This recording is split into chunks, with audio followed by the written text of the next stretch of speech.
We're back. Saturday fitness. All right, so guys, at-home workout programming for Saturday 21st. Again, first thing, quick announcement. We are doing weekly mindfulness challenges over at our Palace Ithaca Instagram and our Facebook page. So palace.ithaca on Instagram. We'll be leading them one a week, and it's just another thing to try and add to your day to bring a little bit of non-fitness related calmness to everybody. So our challenge this week is 2 5-minute nasal breathing sessions each day. Try and get somewhere quiet, ideally somewhere outside, so get by like a waterfall if you're here, out in the woods, something like that. Just somewhere where you can really kind of be at peace, try and handle and deal with all the anxiety and stresses and things like that that are going on. We'll get posted every Friday to Instagram and to our Facebook. So if you want to follow along, try and do something a little bit else, a little bit more that's good for you rather than just your fitness, we encourage you to do that and follow along. So for today, what we got? Warm up, 5-minute run outside. So if you've got somewhere that you can be nice and socially distanced, run outside for 5 minutes, just get your heart rate up, get things going. If not, you can run in place, totally fine. After that, your warm up is going to consist of 20 iron crosses, 20 glute bridge, 10 cat-cows, and then 10 kneeling thoracic rotations. So iron cross, we've gone over those a couple times before. Laying down on your back, legs nice and straight, just trying to stretch out your lower back a little bit. Switch legs each time, get a nice little stretch. After that, you've got your 20 glute bridges. For those, squeeze your butt nice and hard at the top, trying to keep your belly braced the entire time, so don't slouch or overextend here. Keep the ribs pulled down. And you can always add in some single leg variations as well if you'd like for a little bit of variance. After that, you got your cat-cows. So tabletop position, hands are under your shoulders, knees under your hips. And we're just going to tuck the chin, round out, and then reach the eyes forward and try and extend the spine as much as you can. You're just going to pulse through that 10 times, start to warm up your spine a little bit. And then after that, you've got 10 kneeling thoracic rotations. So what that's going to look like, you're going to go from the same tabletop position, you're going to take this hand, reach all the way through, try and close your thoracic spine, flex all the way to the other side, and then you're going to reach all the way up to the sky, all the way back through. And you're going to do that 10 times on each arm. So really focusing on mobilizing the thoracic for that part of the warm-up. After that, today, you've got a 24-minute EMOM for your conditioning. So every minute on the minute, you're going to do minute 1, snatches of some variation. We'll talk about that in a minute here. Minute 2, you're going to do 10 plank up-downs and then 5 to 10 push-ups. Minute 3, you're going to do 30 to 50 double unders or 60 to 100 single unders. And if you don't have a jump rope, you're going to do lateral jumps over a low object. And then your 4th minute is going to be 20 Russian twists both sides, so 40 total. So minute by minute, let's go through this. So for the snatches, if you have a kettlebell, a dumbbell, anything like that, that's going to be the ideal object for today. If you don't have that, you can always use it. If you have a barbell at your house and you're lucky enough to have that, you can do some barbell snatches. Otherwise, odd objects, so you can use your backpack again, anything like that. The rep range is variable based on what you have. So if you're using a dumbbell or a kettlebell, we'll say 10 to 20 reps at a time. That's total, so not on each arm. And then if you're doing a barbell or if you have an odd object, you're going to go 10 to 15 reps. The goal with all of these EMOM pieces is to be working for no more than 45 seconds. So make sure that everything is scaled appropriately so that there's about 15 seconds of rest on each minute.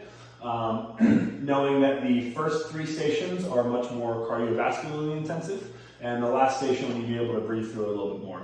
So again, station 1, snatches, feel free to vary things up a little bit. Quick note on that, if you're using a kettlebell, that kettlebell turnover can be a little bit of a pain. I can't demo it here in my basement because I would break a hole in the ceiling, and that would make a lot of people, including my wife, very sad. But when you go to do a kettlebell snatch, what you want to try and keep in mind is that if you were to pretend I was standing, as I come out of my hip, I still want to use my glutes as if I were doing a kettlebell swing, and then I want to follow through by bringing my elbow up nice and high. Kettlebell drags up along the body, and right as that kettlebell starts to pass my shoulder, I want to loosen my grip just enough so that that kettlebell can rotate and I can punch my hand through at the top. So in slow motion, it would look something like this. And as I get here, I'm gonna loosen that grip and punch through the finish. And if I do that effectively, if you practice it enough, there shouldn't be a whole lot of bruising or impact on your forearm. So just something to practice if you are using a kettlebell for the snatches today instead of a dumbbell. But those are going to be from the ground each time. So you're going to go all the way to the ground, all the way overhead. After that, you've got your plank up downs and your push-ups on the next minute. So for the plank up down, think about it like a burpee, but you don't have to go all the way to the ground. So you only go to a plank each time. So what that'll look like is you'll go from here down to a plank, jump back up, and then a little bit of extension at the top. So again, you're only going to an active plank position. You're not going all the way down to the ground. After that, you're going to do 5 to 10 push-ups, again, depending on how solid you are with that movement. Pick a rep range that's challenging for you. Most important thing when you're doing the push-ups, elbows should always be at about 45 degrees or closer. So I want to be somewhere in this range as I track down. And as I come down to the floor, if you imagine I'm laying down, I want to make sure that my elbow stays stacked over my forearm the whole time. So we don't want to see the elbow at a severe angle like this when you're down on the bottom of your push-up. You want to make sure that your chest gets contact every time. For scaling your push-ups, my favorite option is to put your hands on an elevated object. So again, you can put your hands on a couch, a bench, a chair, anything like that. And all you're going to do is do the exact same range of motion that you would if you were doing a push-up on the ground. So the same things I just chatted about. My chest is going to come all the way down. Elbows are going to come back at about 45 degrees. And in the bottom, I'm going to try and keep my elbow stacked right over my wrist. And then I'm going to press back up to full extension. The higher the object is, the easier it's going to be. So the lower the object gets, the closer you get to the floor, and the harder that's going to get. So those are some options for scaling your push-ups today. After that, you've got your double unders. So again, 30 to 50 double unders, single unders, 60 to 100 reps. Or you're going to do lateral jumps over a low object. So a low object could be a stack of books to maybe like 4 or 6 inches, so a little bit lower than a barbell, maybe loaded with plates. And the whole focus, no matter what movement you're doing, singles, jumps over a low object, double unders, is bounding effectively. So when you're bounding, you want to make sure that your knees bend a little bit in the bottom, but I really am trying to load my calves. And when I jump, I'm only jumping here. There's no hinging of my hip, my torso is not falling forward. So if I'm doing jumps over a low object, I want to focus on jumping the whole time, not coming to a rest, over to the other side and resetting. You want to try and stay on your toes the entire time.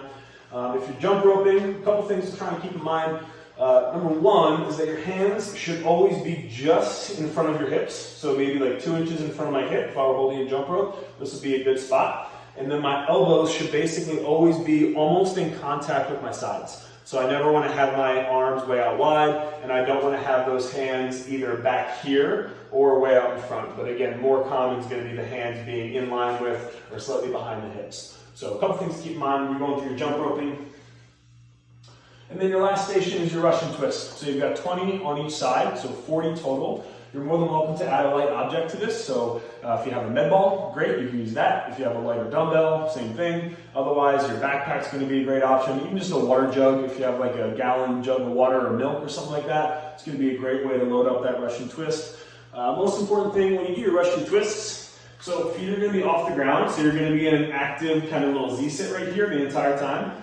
And it is a twisting exercise. So oftentimes you'll see people do Russian twists, their body and their chest will stay here, and they'll just kind of reach their hands off to the side. There's not a whole lot of actual twisting going on. So what you want to try and think about is you want to try and reach your elbows down towards the ground rather than just your hands. So if I think about reaching my elbow down, I'm actually going to get a nice rotation in my midline. So again, just something to think about and keep in mind when you're doing your Russian twists. If you have an object, again, the object can touch the ground on the bottom, but you just want to make sure that you're not just doing this. So I'm not keeping my chest neutral, and I'm just dropping that object left to right, left to right. So that's your conditioning today. 24-minute EMOM. Minute 1, snatches, anywhere from 10 to 20 reps, depending on what object you're using, depending on how heavy it is, how challenging it is. 10 plank up downs and 5 to 10 push-ups on the next minute.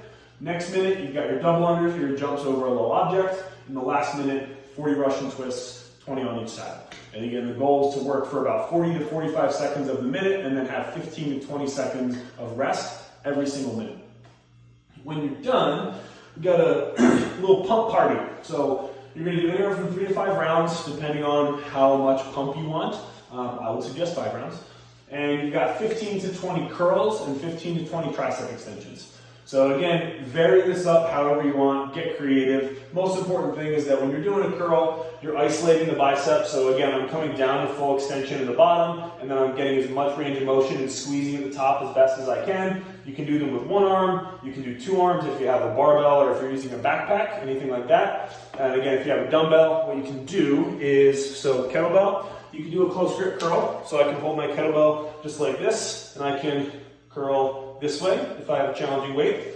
If you've got a dumbbell, you can do the same thing, but you can grasp the heads of the dumbbell.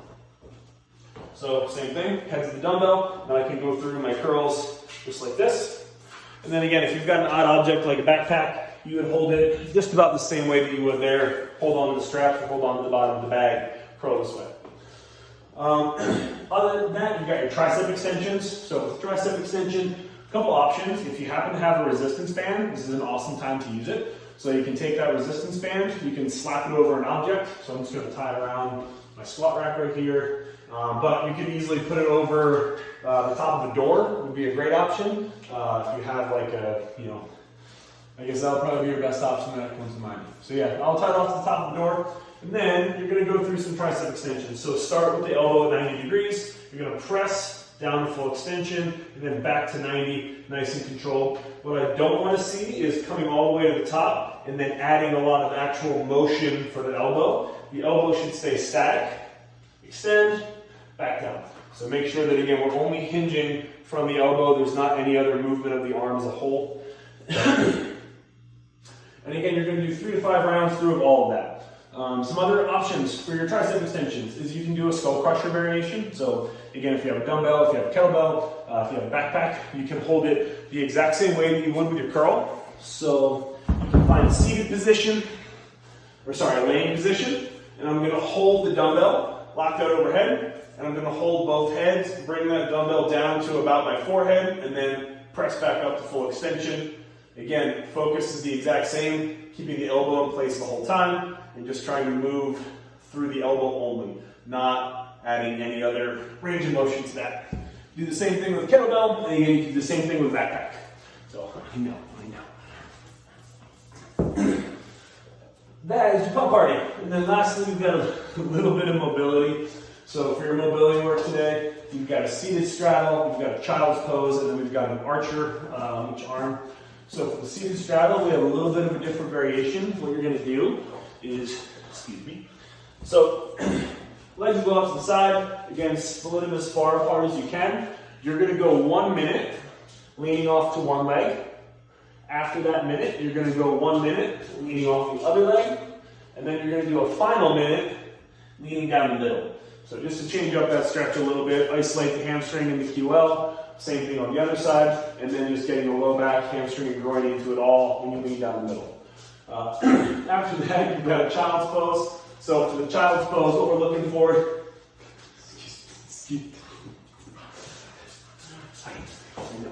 so for the child's pose, again, you're going to sink the hips back, rest the hips as close to the heels as you can. Then we're just going to put the arms out in front and try and relax the belly, relax the chest, let everything fall down to the ground, and just try and breathe deeply. You should feel a little stretch in your hips, a little stretch in your upper back, and your arms, and your lats, a little bit of everything. You can hold that for 2 minutes. And then your last stretch is going to be an archer on each arm. So grab a t-shirt, a band, literally a rope, anything you've got handy.